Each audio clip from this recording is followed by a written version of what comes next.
I would even say it's probably the best thing, including up to and including. I would agree. Because what I liked about it, and if you haven't seen it, there's probably I don't know how it makes $96 million when you don't see it, but Right.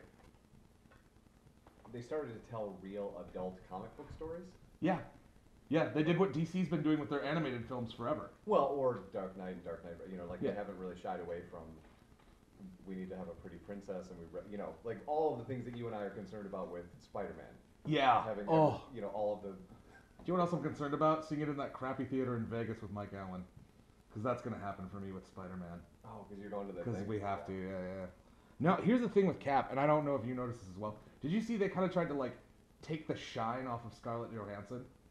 Like, her makeup is way more played down. She doesn't wear makeup till the end of it. It's the weirdest thing ever. Like, she goes on natural for, I don't know, 90% of the movie. And then in the end, there's a scene that she shows up, like, right at the very end before everyone goes off to do, phase 2 of this movie. And she's, like, totally made up again. Yeah, Captain America, the Winter Soldier Part 2. Help yourself, dude. Oh, awesome. I fully... Oh, this looks great. The cupcakes are apparently chocolate on chocolate with marshmallow stuffed in the middle of them. Those were Allison was talking about? Yes. Yeah. Yeah, right. Cupcake from Mikey. Yeah, no, I liked that, though. You could tell they were trying to establish her, and I think that has to do with the rumors that there's going to be a Black Widow solo movie. Oh, boy. Yeah, I don't know if she's strong enough to carry that, but if they partner her up as part of Sebastian Stan's 9-picture deal, it would make sense. Mm-hmm. Widow and Soldier running around. Frankly, I like that pairing better than her and Renner. Right. Look at that mustard. So, no, I loved it. I thought it was a really good, even if you're not, that's the difference between that and the Avengers. If you're not a comic book movie fan, you could still love Captain America, the Winter Soldier, having no clue what the Avengers are. But the Avengers, you had to know who Captain was, who Iron Man was. You had to be at least a little invested in the characters. And this movie certainly left me wondering, you can leave that out, dude. No, I just couldn't see. So. Left me wondering, like, what are we going to do next? Right. She's really into singing herself into sleep, so that's... Oh, that's so awesome. That's so cool. That's such a fun stage. She does this thing, which is what she's doing right now, where she goes through all the people in her class and sings their name and tells them to jump up and down. And she does that until she falls asleep. I know, I can't see. Is that giving orders? And usually about the time she gets to Marlowe, is the time when she's going to pass out, when she's like hallucinating and thinking the dog should jump up and down. I like the bun. Well. Thanks. Burger. Oh, man.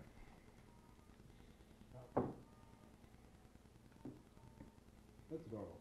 Right? That's adorable. This is what you have to look forward to, dude. And from what I'm told, it's all downhill from here, so... Not true. I mean, the poops and responsibilities get bigger, but other than that, it's a lot more fun. I was going to say, says the guy who told me the most disgusting story in the world. I'm way here about your son. Wasn't the most disgusting. I've got worse. What's he, 5 or 6? 6. Isaac's 6. Yeah, he's 6. He was sick this weekend, and is one of those kids who doesn't want to admit that he's sick. So He's just going to power through it. he's going to power through it.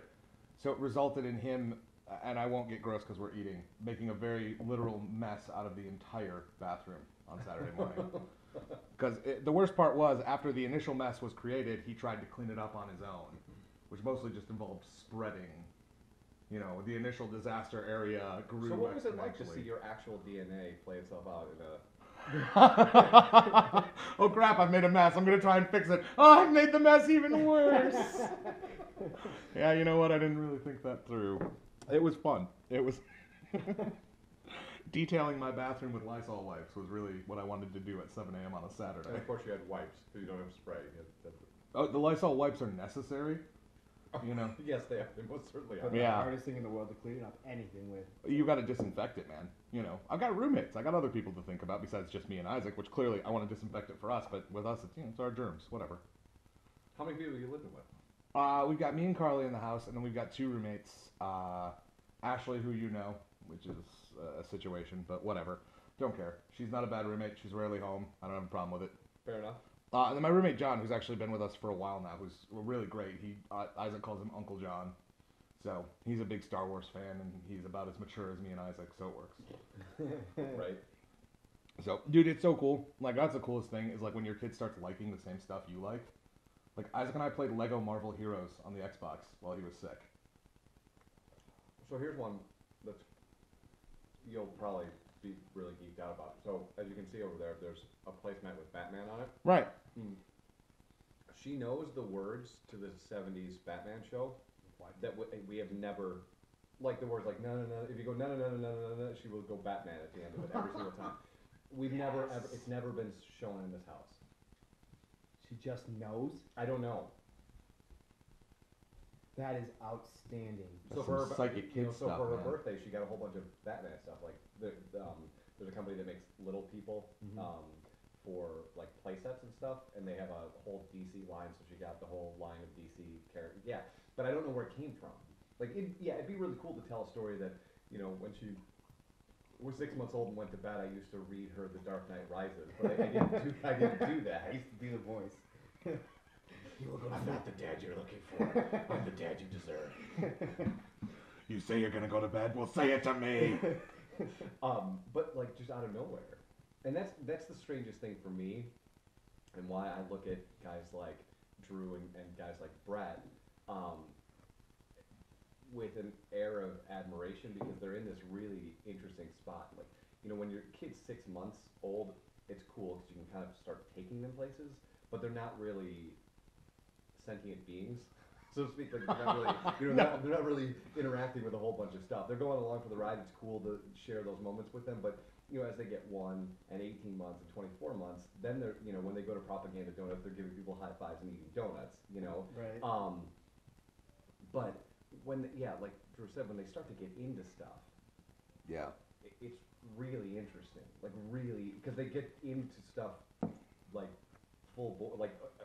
the way only a kid could do. Like, both feet forward. You know, I'm in this. I'm jumping into the deep end. I'm not gonna wade into Batman. It's just Batman. Like everything is like Batman. everything is Batman. Yep. And We're at Green Lantern right now, which is great for me. Of course you are. No, they just put the animated series on Netflix, and so Isaac discovered that this weekend, and it was just boom, instant. Dad, Green Lantern is my favorite. Well, it's a good thing I have all these Green Lantern comics laying I around. think I have a tattoo, because that would have been really embarrassing. That's no. After Ryan Reynolds destroyed the Green Lantern, I don't know if I can get the tattoo anymore. So you're never gonna show him that, right? Like, he's never gonna see the Ryan Reynolds No. version of If I can prevent it, there are a few comic book movies my son will never see, and that would be, at the very least, Green Lantern with Ryan Reynolds. If they redo it, cool, I'll give it another shot. Wolverine Origins, either one of them, I won't waste his time with. How on earth have you mentioned 2 movies before you got to Daredevil? Well, Ghost Rider. I guess I don't even think of them. I guess maybe I'm going in like reverse chronological order. Or Ghost Rider. Ghost Rider, Or Fantastic Ghost Rider Four, 2. Rise of the Silver Or Surfer. Fantastic Four: Rise of the Silver Surfer. Yeah. Did you read that article? He will watch the Blade trilogy though.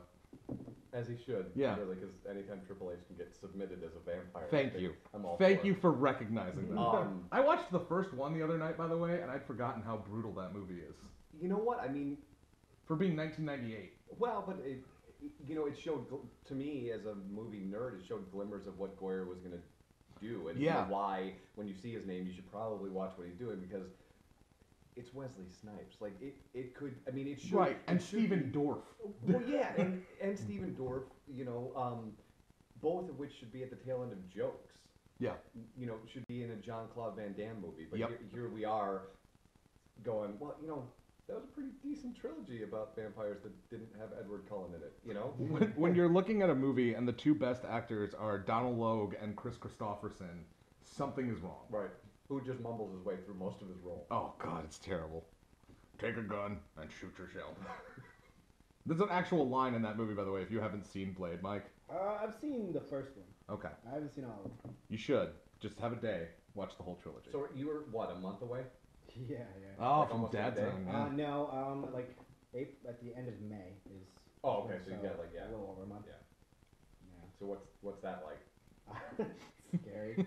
It has its moments of like, I'm really, really, really excited, and then I'm terrified. Absolutely terrified. I What don't. are you terrified of? Well, I mean, I don't know how to be a dad. You know, I don't know how to. I don't know how to think for anybody but myself. You know, I don't know how to nonstop. There's nothing is gonna matter after she's born. Nothing else will matter but taking care of her. Now, obviously, I'm still gonna have to do my job, and I'm still have to do normal stuff. But like my whole world is just gonna flip upside down, and I don't like. I have moments of like I'm not ready for this. There's no way. I'm still a kid. You know, I feel like in my head, like I know I'm 29, but I feel like I'm still a child inside, and I don't know how I'm gonna raise a child, and I'm still learning things myself. That's part of the fun, though, man. The part of the fun is, and I think that all three of us are similar in this way. We all have, what I like to think of as a sense of wonder. Like things are still really cool. Things are still awesome. You can still get really excited about stuff, and that's, to me, I mean, for me, with Isaac being 6, that's what it's like. Is everything is so exciting. Hey, you forgot about this remote control car you got for Christmas. We're gonna get it out now because there's room in the yard to drive it around.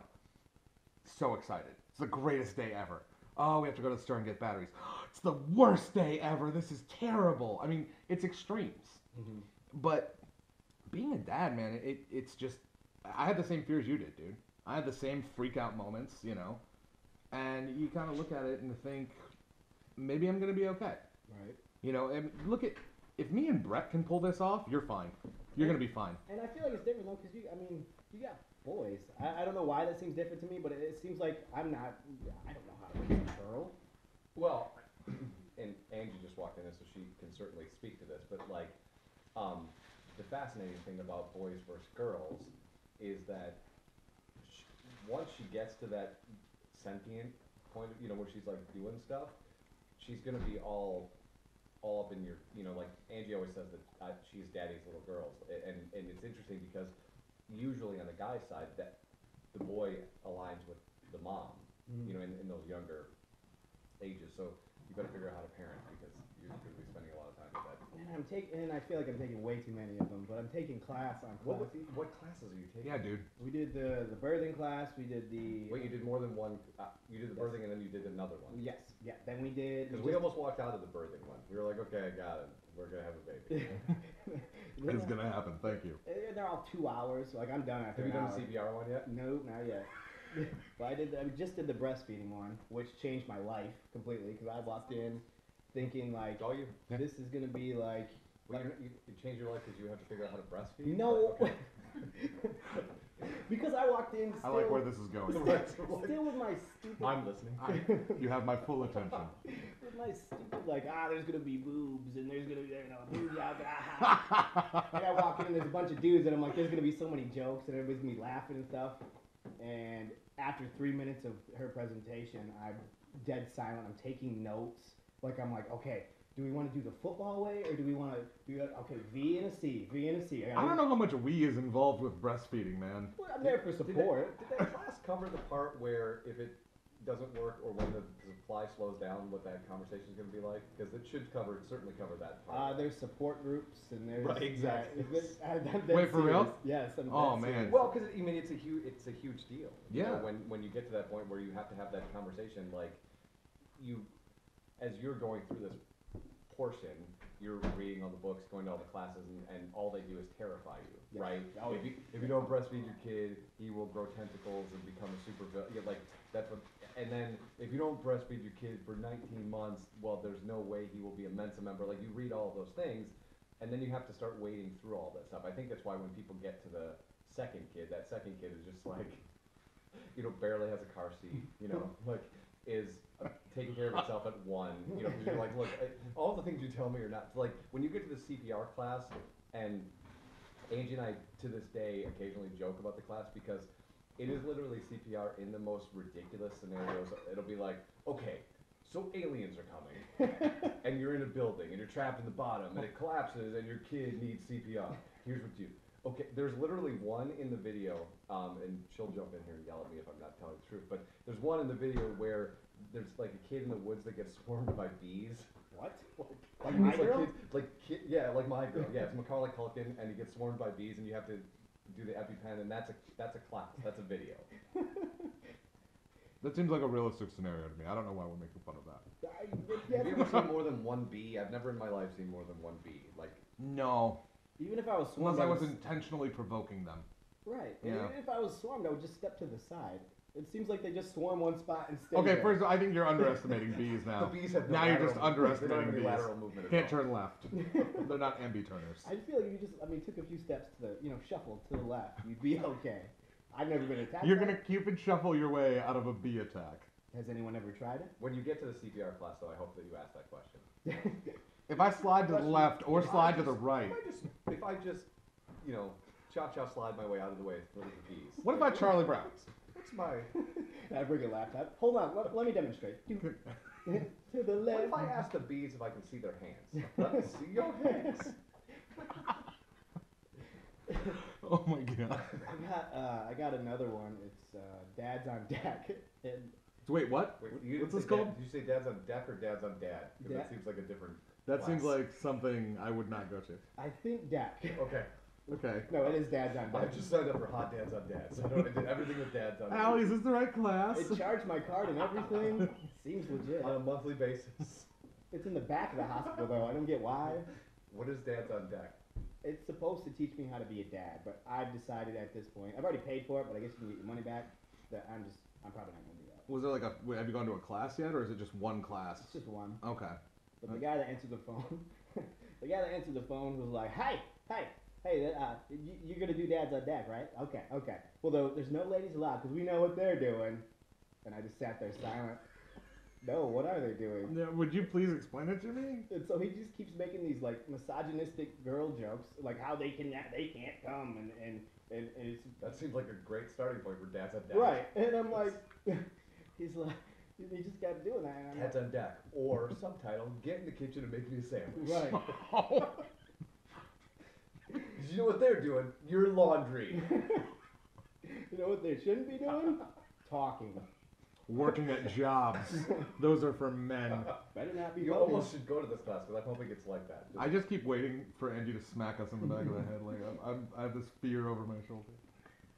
So Johnny, whoever, it made me decide that I'm not going to that. Johnny misogyny over there. Yeah, I probably won't go to that one. So what's Allie like right now? Very calm, actually. Very, very calm. She has moments of freakouts, which I try to, I guess, be there for her as much as possible. But we haven't had anything, and I know we still have 2 months left, knock on wood, we haven't had any serious issues. She hasn't gotten really sick. It's been, I'm not going to say easy because it's not me, but, all things considered, it's been pretty smooth so far. And you packed your bug out bag at this point? Yep. Yeah. And I keep trying to add things. Like, what about the PlayStation? What do you add to it? Because Do you have a DS yet? You know, play some Pokemon? That might be something to look into. Oh yeah. I can lend you some of Isaac's games. He has some good ones. Okay. But yeah, we asked the doctors, what do we bring in this bag and all that kind of stuff. And the whole time, to me, I was like, we're gonna be there for a couple days. We might as well make it like home. Like, I'll just bring the PS4. I got a season of NBA 2K I gotta get through. She said, Angie, can you tell him what it's actually like for those first 3 days? Whatever she tells you. How many levels of video games would I have gotten through? Where are you going, first of all? Spectrum. Okay, so let me explain what this is like. Because our friends Nick and Jamie just went to St. Mary's, and I was quite jealous because he had an actual bed. At Spectrum, you will sleep on a couch, which for you might be all right because you're borderline hobbit size, so you probably fit in it. But a normal adult male would not fit in that thing. The other thing is, from a dad's perspective, they're going to tell you that the mom can order food for you, and then they will tell the mom that they're not going to do that, so you'll be scrounging around for the better part of 3 days trying to figure out what to eat. So the best thing, if anybody asks what can they bring you, food is going to be your answer. Yeah. Answer food. All right. Remember, I live like half a mile away from that hospital, so you can just text me, dude. I can go and get smash burger, whatever. They got food across the street now, though. That's kind of the nice thing, is that Spectrum now has that, like... Yeah, they when we were there, they didn't really have that stuff, because I remember the first night, the Friday night, so the first full day, that we had so many visitors that I just didn't have a chance to get out, and I ended up I found a piece of bread, not kidding, a piece of bread and a piece of like salami, and they charged me for these two things, and that was what my dinner was. You just fold it in half. Yeah, like she ate like a queen, and tried to order for me, and they told her no. So I went downstairs at whatever time it was, 7:02, where everything is shut down, and it was like a piece of salami and like stale bread. Why did they tell you? Why couldn't she order for you?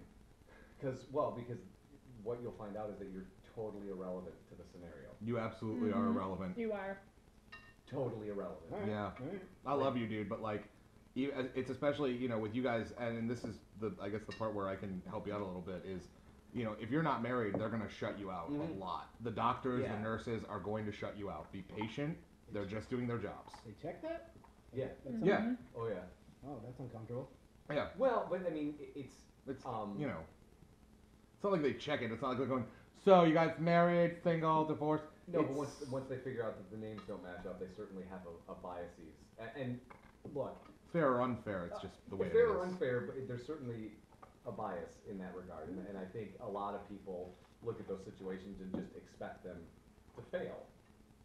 You know, I mean, Drew and Brett are perfect examples of that. You know, like it didn't work out, so you've got to mire through this scenario where you have a 6-year-old that you would probably want a lot more than you have them. No, absolutely. And, Absolutely. You know, and so I think they kind of anticipate that and treat you a little bit differently. Yeah. Unfortunately. Our No, I just caseworker think was really- shocked that we were so nice to each other. Like, that was the fun thing. That basically it boils down to the mom and the child in that moment. So whatever they have to do to, but you really are relevant. You are as relevant as you want to be in that moment and support. And not everybody has the luxury of having that. So it's very fortunate that you guys have a strong family unit while you're there. Oh yeah, I mean it's good that you're there. I don't want you to think like there's nothing for you to He's do. about to cry. No, I didn't, like it's not that there's nothing for you to do, but you are utilitarian in the purest sense of the word. You are there to support her when you're going through that process, whatever that you know, if it's 8 hours or 8 minutes or whatever that is, and then afterwards your biggest job, I would say, and I don't know what your experience was like, but your biggest job is to shut it down when it's time to shut it down. Like you're gonna have to kick people out. You get to be the bad guy. Stop, come visit, don't visit us, don't, you know, that's your job, because she will be in no capacity to do that, really. Because she's going to be trying to figure out how to breastfeed, and trying to figure out how to get her to sleep, and then when to wake her up, and, you know, they're going to take her for a minute, and what are they going to do with her, and has a million things to worry about, and unfortunately, 2 of those things are going to not be top of mind. Sleep is going to be one of them, because she's going to be exhausted. And the other one is the sheer amount of people that are going to want to come visit. Should I wait like a day? Because I know you call the initial people that. That's gonna be up to you. But like, there was a point on Friday where I had to be like, "We're done. Everyone go home." Yeah. It was 8 straight hours of people coming in and coming out, and you just can't get any rest. Yeah, they said the first like few hours after the baby is born, like that's when she should start trying to breastfeed. But I assume that's, you know, I'm calling on my family, I'm calling everybody and close friends and stuff like that to, you know, come right away. Should I wait to do Was that? it how long before people came? Your Well, parents? immediate family right away, but just wait. Give yourself time with the 3 of you. Talk it over with her. That's the biggest thing I'll tell you is have a plan in place so that you guys aren't trying to figure out who do you call after she just pushed a human out of herself. Well, we have an idea of who to call. We just don't know how soon to call them, I guess. That I Whatever would, you're comfortable with. yeah, let that be her call. Like, it's completely gonna be up to her because it's gonna be how she's feeling. Because you're gonna be like, I want to show off my baby to everybody. Selfies. Like I expect a newborn selfie. That's gonna happen. It's you. Well, Well, I'm not judging you. It's not up to me at that point. Yeah. She'll probably say yes, but it's not Yeah. up to Clearly. But enjoy that moment because you know, it's cliche to say, but you'll never get that back. No. You'll never get that chance to kind of enjoy the first child you brought into the world. me. Okay. So, I mean, take some time for yourselves because as soon as you start calling people, they're going to start calling people. Yeah. Who are then going to start calling other people, who are then going to start liking and commenting and sharing on Facebook, and then you're going to have to be the bad guy. Okay. Can I ask a question? You can ask me anything. You don't have to answer. Did you guys? Was it just you two in the delivery room? Yep. It was just you two. Yep. Okay, that's what we want to do too. And she's already has like a sister-in-law that wants No. to take pictures. I've Absolutely shut not. it down Nope. already. And I Yeah. said that if I have to yell at your mom, I'm going to. But or my mom, whoever's We mom. like we had a whole plan. We knew that it was going to be, kind of not in a negative sense, but it was going to be us against the world. We had made a playlist of music. We were going to play music the whole time. You can do that? Yeah. Yeah, Oh yes. So we played music the whole time, and we had we had a really good plan, so we had a really good experience. But and an experience that I wouldn't change any of that for anything. It's including letting anybody else in on that moment, because I don't know that you need it. Right. I mean, you certainly don't need it, but I don't know that they deserve to be there. Right. I want it to be just us, and I think we've discussed it. There's no plan, but we've discussed it a little bit. Yeah. No, we did the same thing. It was just me and Lindsay in there when it actually happened. Her mom wanted to be in there, and for a minute, Lindsay wanted her mom in there, and then they gave her the drugs and everything was okay. So, that was our biggest mistake. Was Lindsay tried to do it without an epidural through the whole thing, and it was just brutal. So she eventually gave in, had the epidural. It was funny because as soon as it kicked in, she started apologizing to me, which was hilarious. To you? Yeah. Oh yeah. No, it was too funny because look, we have a good relationship. We're friends.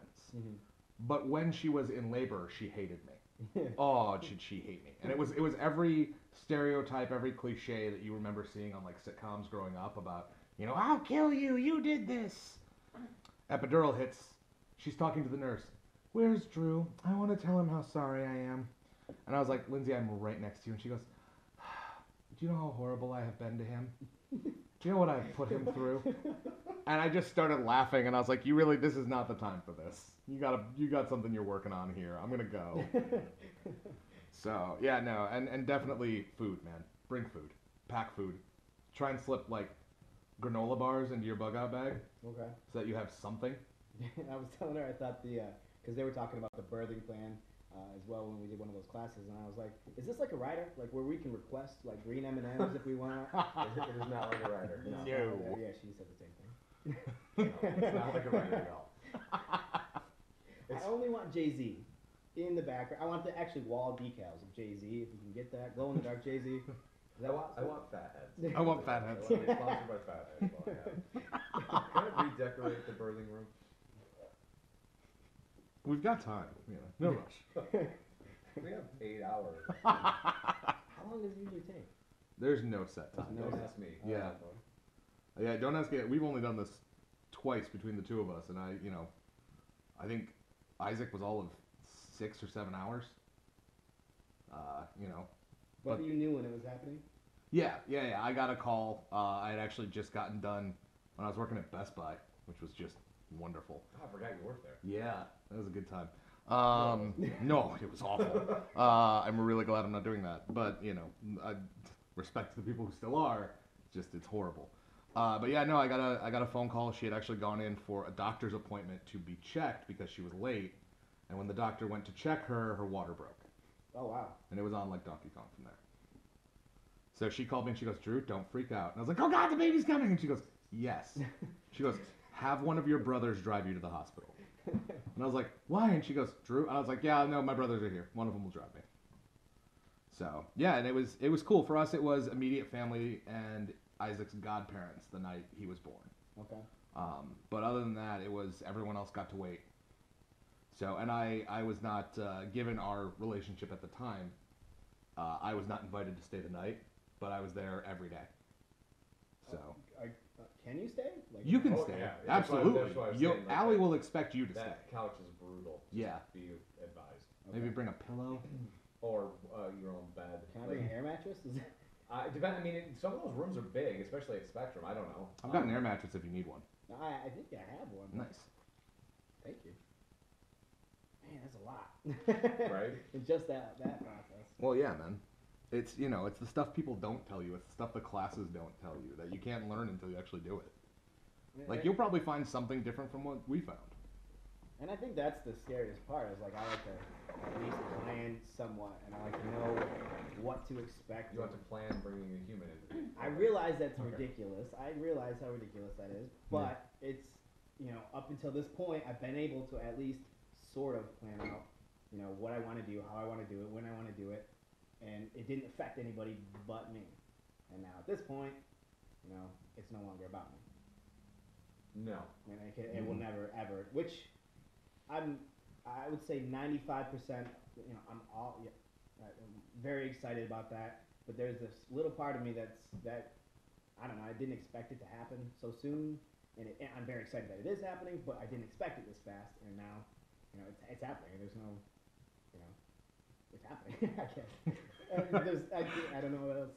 I don't know. So what do you? I mean, that 5% seems to like it almost changed your whole demeanor there for a second.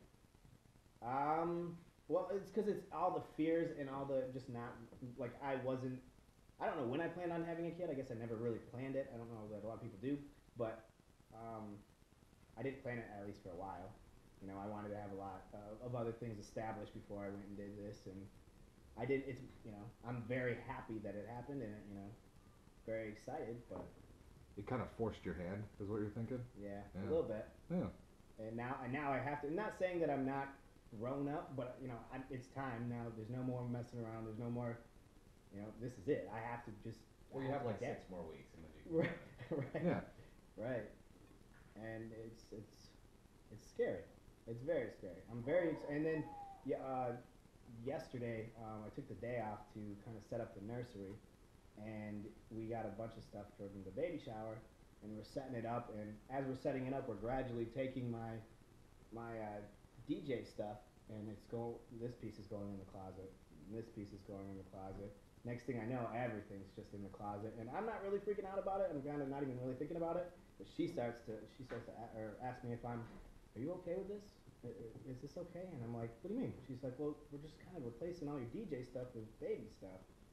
And I don't know why that moment, for some reason, it hit me like, whoa, like this is, and then this is a whole new life. Like how am I gonna? And then I start to think about how am I gonna do this all? How am I gonna go from doing this to every day for hours and hours and hours to now like if I can fit it in, I'll try to do it, or it's gonna change everything about my life.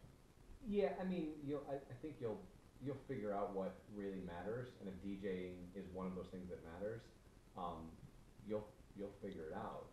But I can tell you that when Angie and I were going through this, we had this hard and fast rule, like, look, we don't want to spoil the child, and at the same time, we don't want our house to look like we have a kid. That was like, we had this conversation, like, we don't want to have shit everywhere, right? Right. But if you look to your left, you will see that there's a ginormous kitchen. Oh, that's adorable.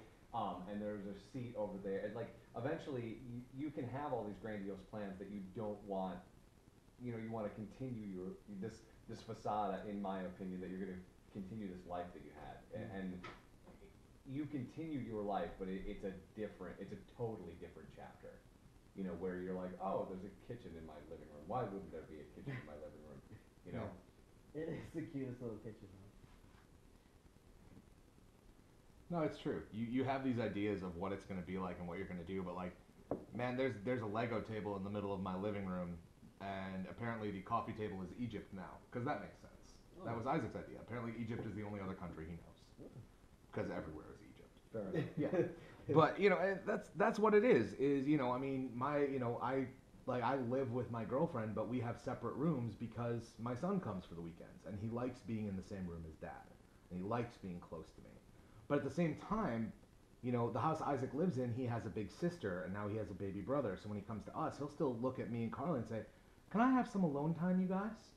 Which is crazy to me, that there's a 6-year-old who knows that he needs time to just do his own thing and to be calm and to be quiet.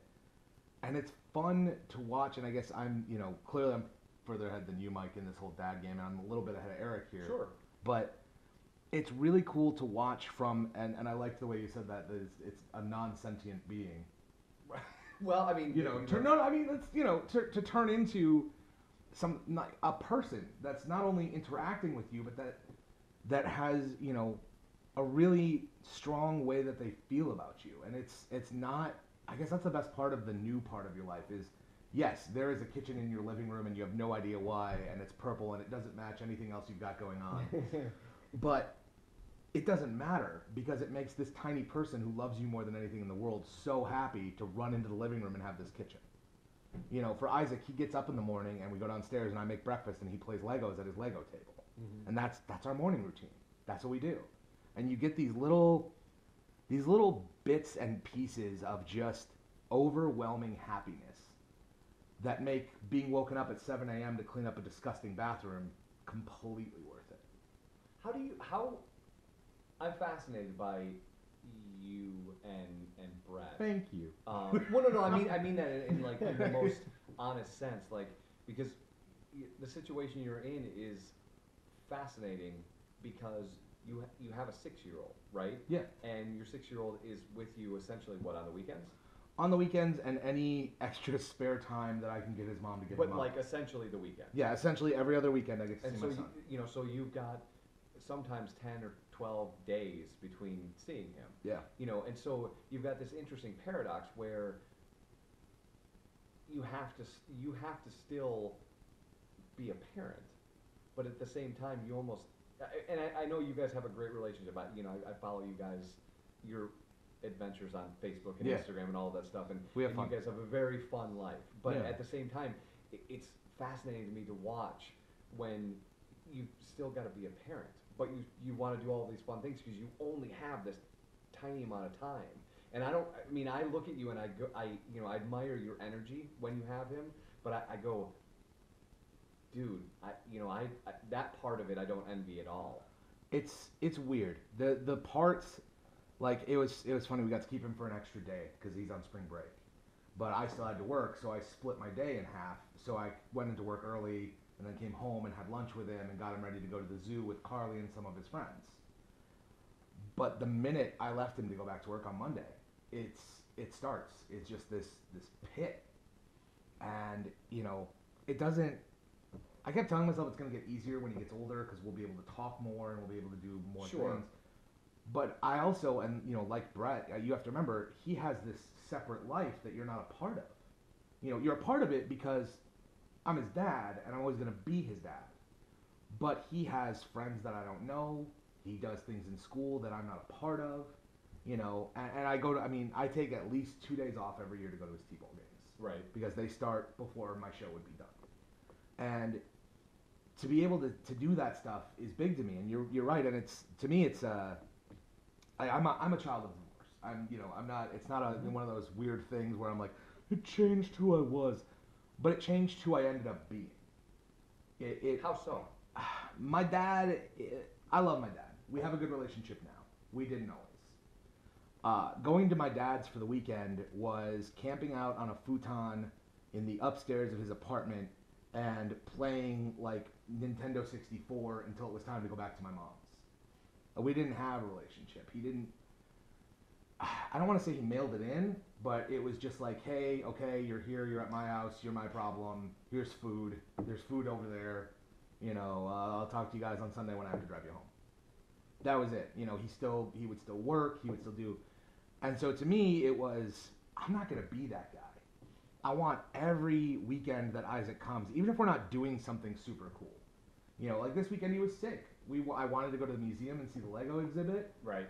But he's sick. I can't put him in the midst of a bunch of other kids. Right. That's irresponsible. Right. Yes. That's don't do that. Yeah, no. No. Don't Much like don't come to work when you're sick. Don't bring your sick kid places. Oh, okay. Keep them home. But that's kind of the bummer is you want to cram all these great things that you want to do into essentially a 48-hour window. Right. And it's hard to have him look at me and I go, what do you want to do? Do you want to go to the movies? Do you want to go to the park? Do you want to do this? Dad, I just want to stay home. I just want to be here with you and doing these things that we do, that are our things. And so to me, that's the biggest thing is it's not being a better parent than my dad, because I wouldn't say my dad's a bad parent now. He was when I was young. Sure. And he's admitted as much. One of the biggest things anyone said to me before Isaac was born was, that made me, and Mike, your fear makes so much sense to me because I had those same moments.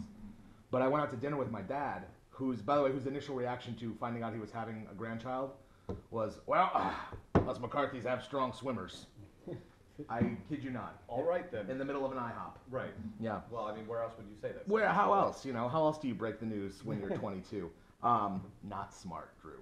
But no, my dad looked at me and he said, Drew, with everything you've done to help get ready for this, you're already a better father than I ever was. And I kind of looked at him, I was like, Dad, that's not, he goes, Drew, it's about time we both admit that I was pretty crappy. You know, I'm 22 years old, and this is my dad dropping some heavy life truth. But for me, with being with Isaac, it's about making it about him. You know, it's not about what I want to do or stuff that I think is cool. It's, dude, what do you want to do? You're in charge. It's your weekend, your time with Dad. And the greatest thing to me, and you know, what's cool for you guys is, you know, Lindsay and I weren't together for the majority even of her pregnancy. We broke up before we found out she was pregnant. You know, I am a walking version of the movie Knocked Up. Right. You know, I mean, read into that as much as you will. Things like, anyways. This show might need some annotation. That's no, please no, no foot, no cliff notes, no addendums. But no, the coolest thing for me has been watching, because I've been with my girlfriend for 5 years now, and watching her relationship with Isaac has been so cool to me. Because they started off almost not at odds with each other or competing for my time and attention, but it was like Carly didn't know what to make of him. She didn't know what her role was in his life. And I mean, that's a heavy burden to put on somebody in a relationship. And and that's the biggest thing is I've never asked her to do that. You know, she's assumed that mantle on her own, and now when people ask about Isaac, she just says, "Oh yeah, that's my kid." You know, and I don't have a problem with it. Lindsay doesn't have a problem with it, which is really cool. Right. Because she's married now. You know, baby mama got married, like, weird. You know, it's weird. It's really weird. But I had to deal with my son calling someone else dad and having to be mature enough to be okay with it, which is weird because you two know me. I'm not that mature. Right. But unless my hand is forced. Right. But it was one of those, I had to, you know, because she called and she said, look, you know, Isaac is wondering what he should call Kyle. What are you okay with? Do you want to do stepdad? I was like, no, you're married, you know, he can be dad. Isaac gets to have two dads. That's a privilege. I don't think I could do that. It's hard. It was harder for Carly than it was for me. She was like, I don't know why you're not sticking up for yourself. I was like, it doesn't matter. It's not important. He knows that I'm his dad and I love him. And if he has another dad that loves him too, it's a lucky kid. It's a good life. You know, my mom's had boyfriends the whole time since she and my dad got divorced. But She never remarried? Never remarried. No. Came close once. And then various things happened that unraveled it, which ended up being for the best. But we never came close to calling any of them dad because there was no marriage involved. You know, as soon as they got married, I had to look at it and say, okay, they're married. This guy is in my son's life, presumably for the rest of his life. So you just kind of go from there, and you hope for the best.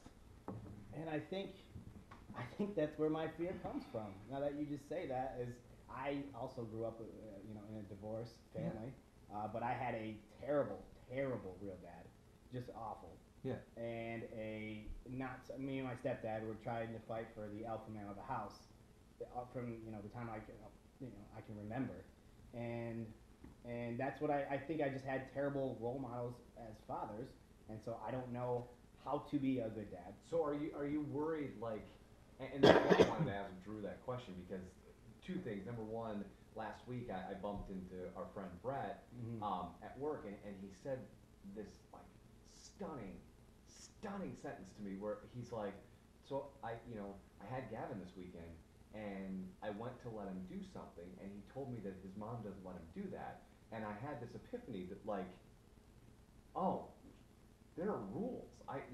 Because he is, he's been, well, and you laugh. No, you laugh because you know him, but he's trying to cram all of his dadness into 72 hours, and you forget about the parenting part because you want to go to McDonald's and you want to go to the Disney, the Disney on Ice, and you want to go to the dinosaur exhibit and you want to go see Frozen, and then you forget about the part that you've got to teach them stuff, and so I wanted to talk about that because I was fascinated. This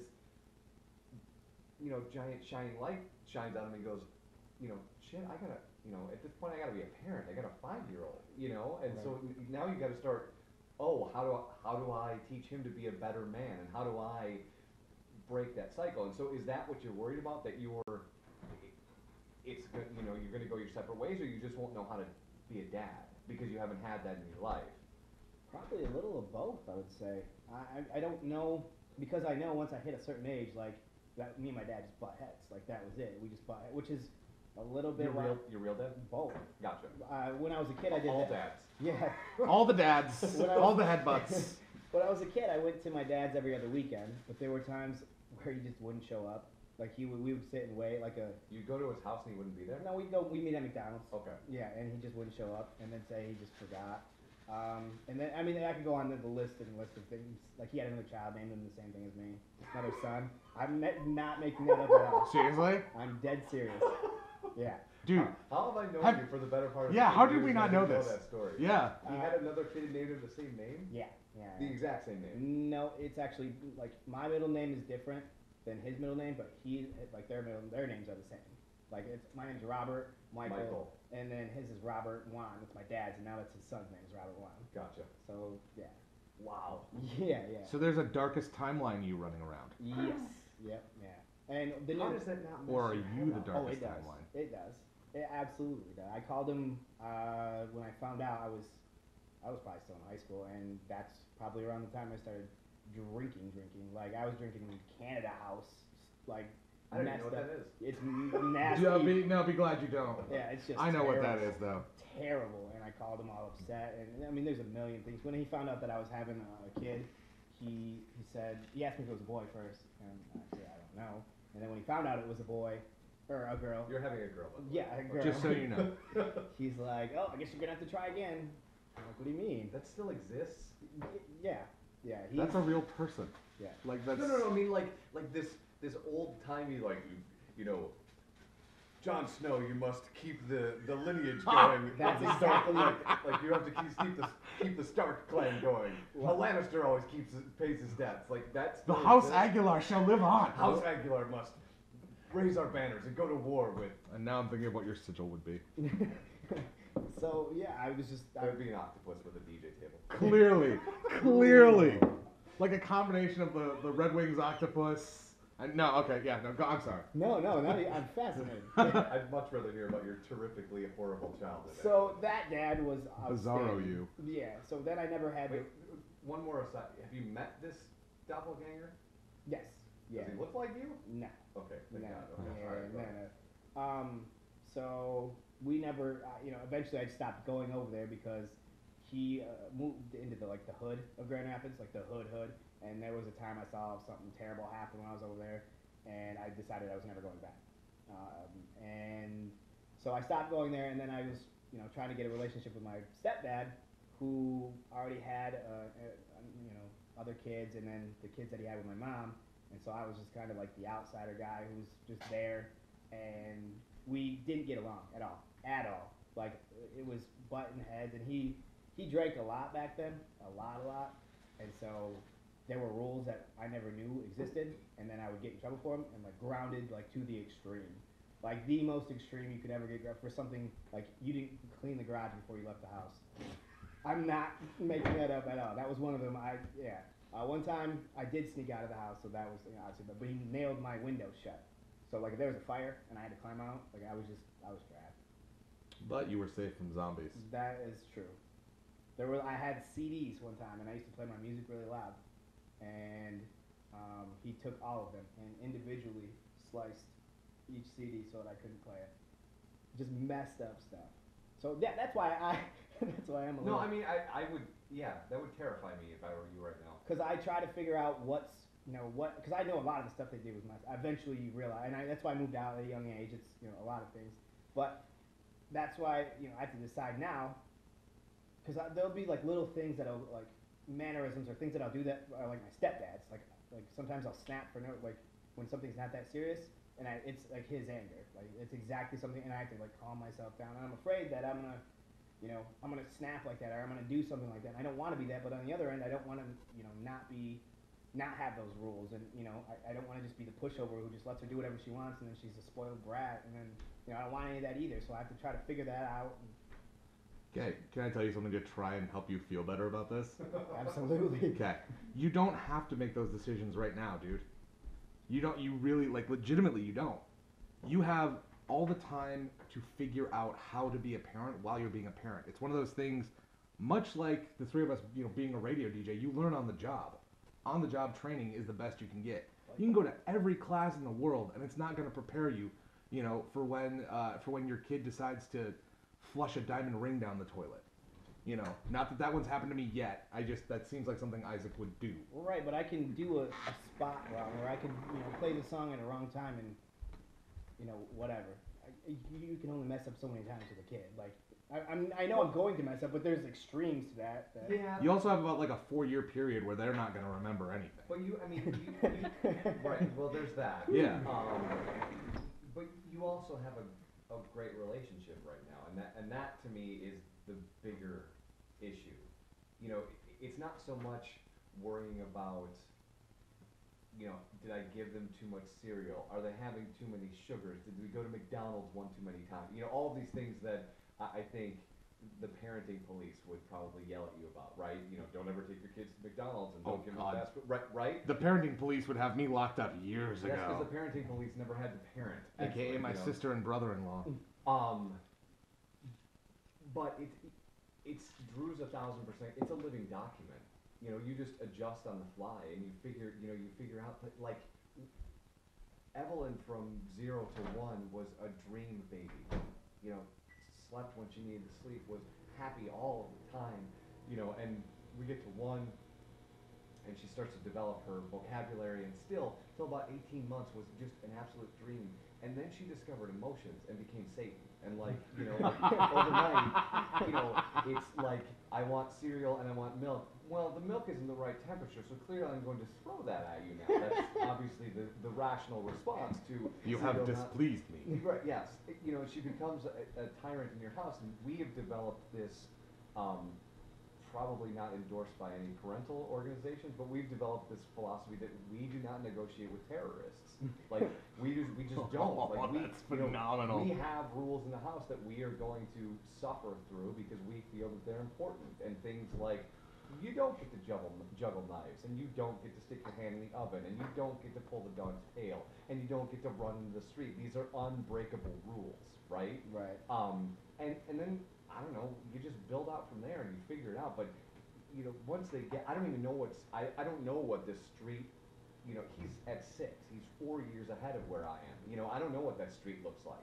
But I know every day that I wake up, I'm super excited to figure out what new challenges are there, because she's a different human being. And from like 18 months to now, where she's 25 months, her vocabulary explodes, her ability to display emotion explodes and hits every single extreme that exists.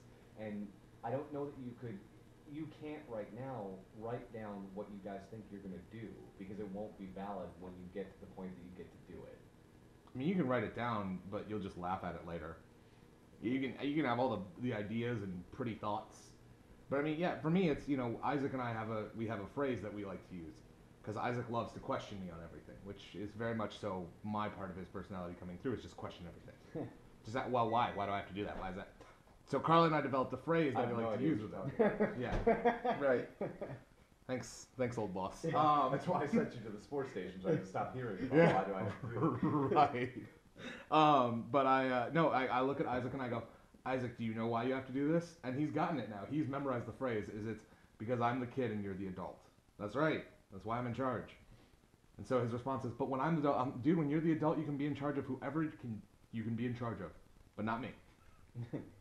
So, and he just laughs, and it's fun, because then when you let them be in charge and you let them make the decisions, it's cool for them, because they're the boss of you for a minute. That's why Isaac likes playing video games with me, because I let him tell me what to do. Which guy are you going to be? Dad, I'm going to be the fire guy and the ice guy, and you can be the Hulk, because you're kind of like the Hulk. I was like, that I'm the strongest there is? No, you're just big. That works for me, whatever. So, no, and it's, like, and to me, it's funny that we're talking about this, is, a couple weeks ago, Isaac said to me the best thing that he could have ever said to me, and it's funny that you bring up, Mike, the hair trigger temper, because it's my family, me, my brothers, my dad, it is a family trait. My dad talks about how his dad, when he was a kid, hung my Uncle PJ over a balcony, like Suge Knight style, by his ankles. Whoa. Yeah. So that runs in the family, and it's something I, thank God was aware of and can fight. Because when Isaac the other week, I kind of scolded him for something, because he snuck out of bed and tried to get cookies for breakfast. Because he's figured out where I hide the cookies. That means I just had to. Are they under your pillow? Now I have to change the spot again. So he told you. So, a little he narc. did that. All right. That narc. Oh, when he has a Twitter account, the world's over. No, but he looks at me, and I was kind of upset with him. I was like, Isaac, do you understand why I'm upset? And he kind of looked at me and said, hey, Dad? Yeah, buddy. What does your mad face look like? And I kind of had to sit there for a second. So I was like, you don't know what my mad face looks like? And he goes, no, I don't think I've ever seen it. And I was like, good, you'll know when you do. But I walked out of the room, and I had to close the door behind me. I had to take a minute and collect myself, because that was the biggest thing I remember about me and my dad growing up is my dad's rage face when I would set him off. Given, yes, much like you, Mike, I would do it on purpose sometimes, just because screw you. Right. But to have my son at 6 years old have no idea what his dad's mad face looked like, I'm doing something right. I'm doing something okay. You know, and you get those little moments. You'll have moments, and dude, I'm not trying to scare you. You'll have moments where you feel like you're probably the worst parent alive. And then 5 minutes later, she will smile and coo, and you'll be like, oh my God, I'm the best parent in the world. So don't be so scared, man. It's okay. You know, movies, TV, media, guys like me and Eric, we make it a lot scarier than it needs to be sometimes. But really being a dad is just, it's about learning on the fly, and it's about being able to adapt to what comes at you as it comes at you. And knowing you, dude, you've been good at that for years. You know, you'll be like the Lil Wayne of being a dad. Hey. I'm so excited that story will never die. I can't let it die. Just when I think it does, too. Just No. when I think it's over, it's done with. Somebody throws it out there. I'm sorry. I just got that look like I'm getting punched when So we a little leave. my mad face. A little bit of context. When Internio Mike was going through his drinking phase of life, we met at Founders Fest, to which he pulled me aside and got in my face and told me that he was going to be the Lil Wayne of radio, and that I better recognize and stop giving all the gigs to my golden boy Dan Hill. Yeah. Where's Dan Hill today? What? I think he's a lawyer. Traveling Really the world, successful. doing something really Supremely, awesome. supremely I cool. think he owns a Lamborghini. Actually, I think it's really. Hit a bowling alley. My favorite memory, I have two awesome memories of that Founders Fest, was you calling me saying you made the best decision by leaving. And then he told me your Lil Wayne of radio phrase. And then I had too much to drink that day. And when Allie came back because we lived together at the time. Yeah. Allie came back to the apartment looking for you. Yeah. And found me laying like sprawled on 2 different couches somehow. And she said, Drew, are you okay? And I looked at her and I said, there's 3 of you and you're all very pretty. And she goes, you should go to bed. I should go to bed. You're smart, Allie. I have to go home and just give her a big hug and say thank you for not leaving me. Yeah. Oh, yeah. Because you should have gotten on a horse and ridden to the Ukraine. Absolutely. The Little Wayne of radio.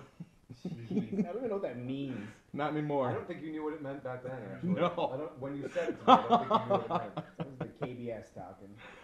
Oh, back when the KBS was plentiful. Right. Now, not so much. Not so much. And that's it? Oh, we're recording? We're going to start here in a second. We're going to start in a minute.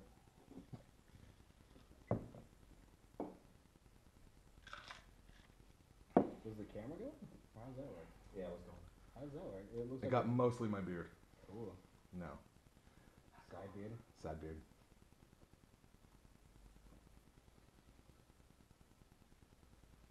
Oh, man. Side beard. Sideboard. That's still my favorite thing I've done lately, by the way, was the Beyonce meme for how did Beyonce pick her NCAA tournament. Dartboard. I'm sad she didn't retweet me. Maybe next time. Clearly, Queen Bee does not love me. Clearly. Clearly. Hashtag sad baby.